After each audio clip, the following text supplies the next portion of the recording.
Boy George is joining us now. Hey, it's so George. good to see you. How I'm are in you? character. I love it. Obviously, we're going to talk about this a Do you little want bit to try later. it on? It's quite heavy. I've never tried it. It's like Liberace, this one. We should talk about it now, because this is all because you're doing Panto, aren't you? Yeah, You're doing Peter Pan. I'm doing Captain I Hook. wonder who you're playing. Yeah. You're playing Hook. Have you ever done Panto before? No, never. Ever. You're You know gonna what? love it, you know. I went to... No, I've done 6 shows. I've already done it, but I went to see Julian Clary in Panto last year. Isn't he good? Great, It's amazing. And Is it I've never Jack been and the before. Beanstalk? Never been before. Yeah. I don't know why. And then sort of, when you're in it, it's the kids that make the Panto. Yeah. 'Cause Yeah. I get booed. It's amazing. Also, you make so many friends with the cast and crew and the Yeah. people in front of house and behind. It's just such a lovely thing to do. It is, yeah. It's so On good his to back. see you. Yeah. Thanks, No, buddy. you're like, I'll steal it.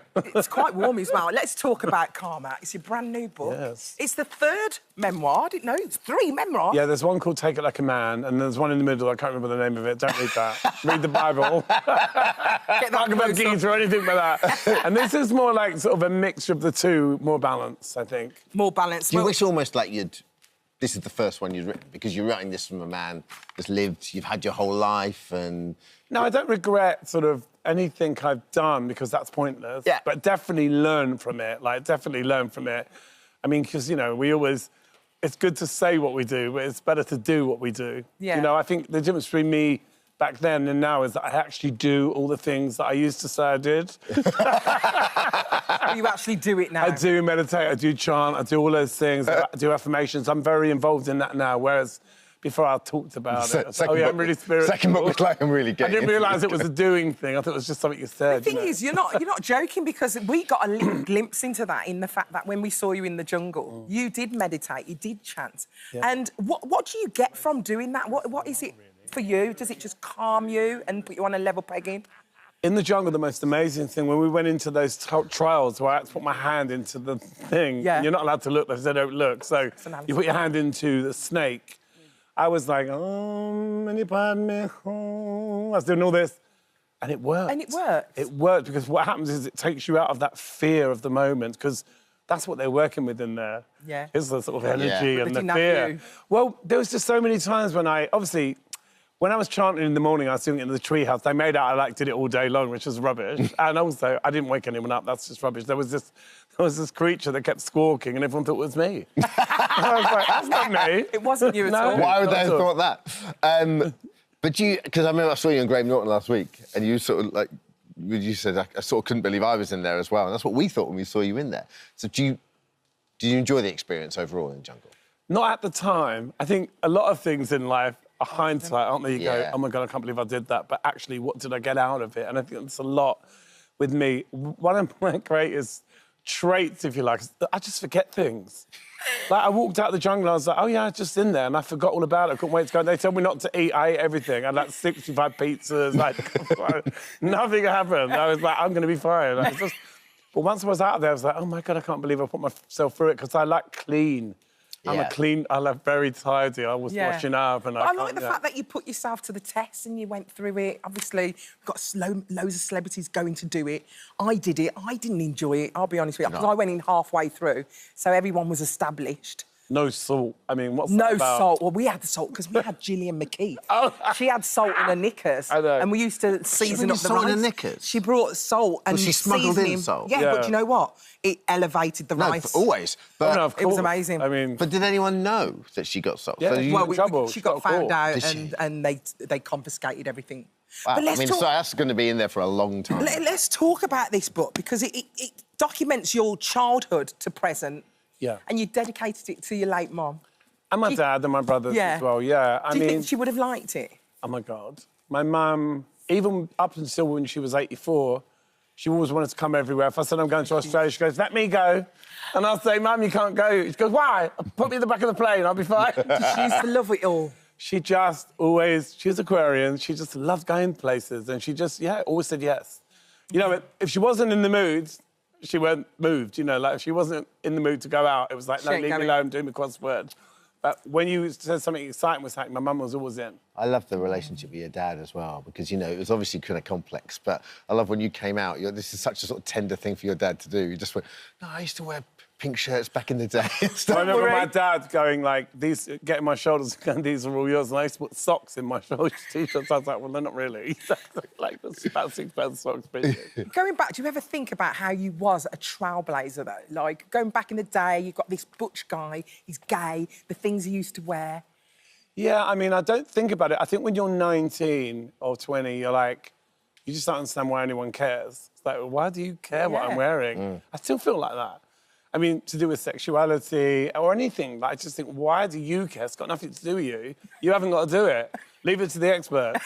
Do you know what I mean? It's so true. I think that, you know, when you melt it all down, you know, I mean, I grew up in sort of a very multicultural city, and that shaped who I was, you know. So growing up in Southeast London, you know, I had so many cultures around me, Indian culture, Jamaican culture, every kind of person.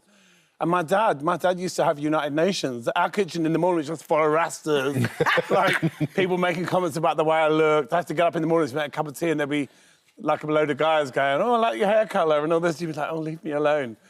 That was my life growing up. You know, my dad was Aquarian as well, and he just loved... My dad was like the Pied Piper. That's great. Everyone loved my dad. Everyone followed him. Everyone knew him. You couldn't go out without someone shouting out my dad's name. And it's amazing. Just such an exciting time to be in music in the 80s as well. And, like, starting out the Blitz Club and all around that way, and the amount of acts that were in there with you. I remember watching that great Spandau Ballet documentary. Like, did it feel like it was a turning point, that kind of post-punk? Do you know what's funny? Because obviously a lot of that music I appreciate more now. Yeah. At the time, it's like competition, hate them all.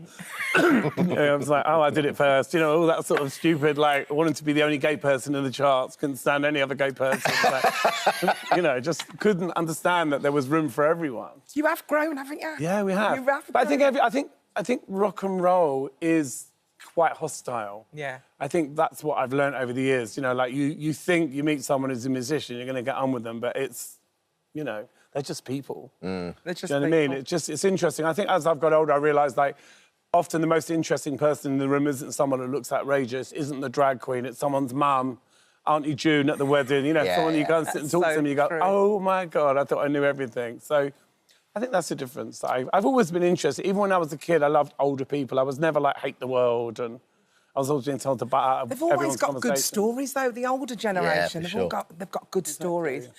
Some amazing stories in there, who the people that you've met, Madonna, Princess Diana took a liking to you, didn't she? What was it, do you reckon, she liked? Well, I'd been through, you know, obviously I had my really public drug addiction. Yeah. I'd got clean. I went to this event at the Hippodrome.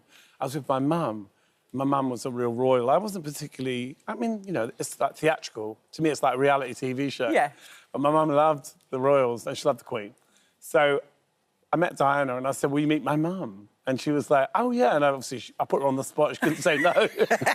Everyone was watching. So my mum sat with her for like 20 minutes and my mum loved it. 20 minutes? What a moment for your mum. Very sweet to her. Great moment for your mum. She loved it.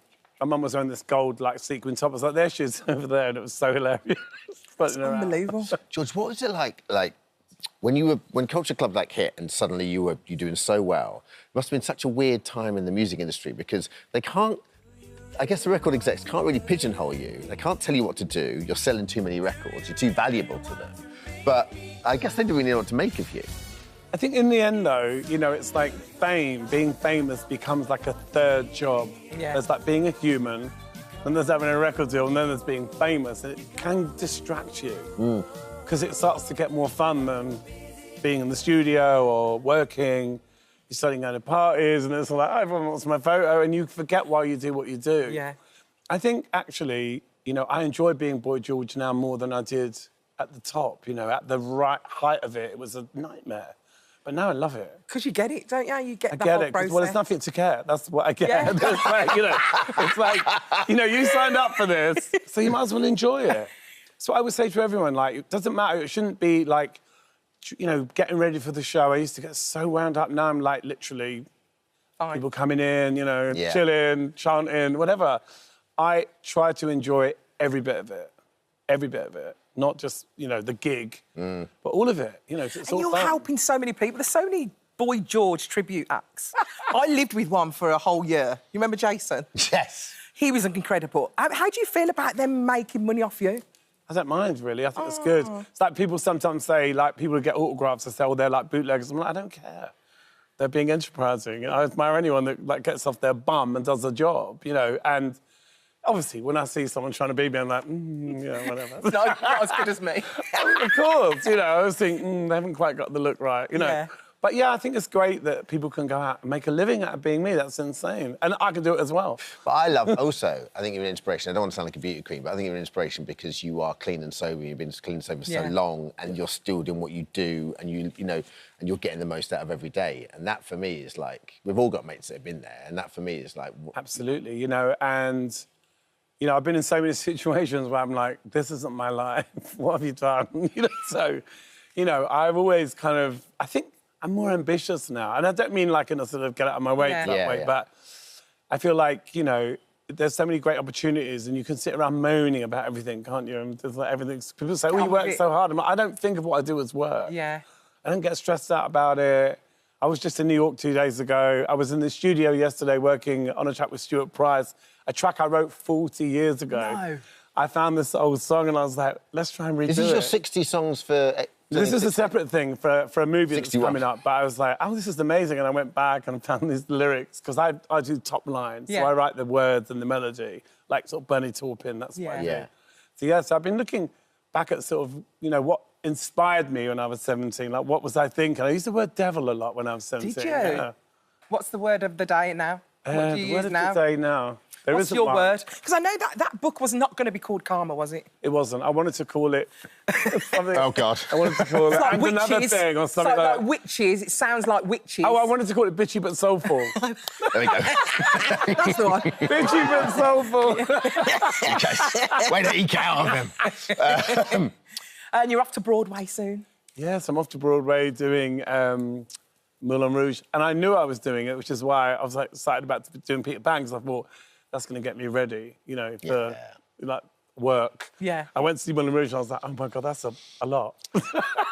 Boy, George, it's such a pleasure to meet you, honestly. Karma is out. It is. I can't wait to read the whole thing. Audiobook's really funny. Oh, I'll do that. There's extra bits on that. There it is. Thanks, George. Put it Extra in there. bitchiness on the audiobook. Thank you, George. Thank you.